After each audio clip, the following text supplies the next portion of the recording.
At times, maring tayo'y lumalayo sa presence of God at nahihiya tayo dahil pakiramdam natin hindi na tayo karapat-dapat dahil sa mga kasalanang pinagagawa natin.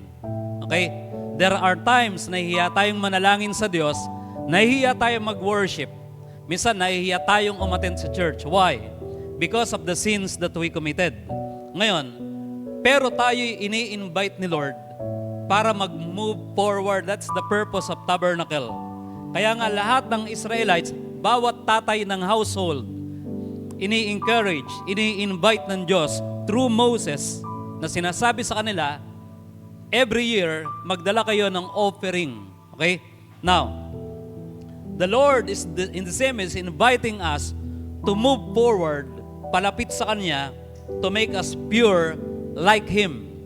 Yung be holy as He is holy, only God can make us holy kung paano siya banal. Amen?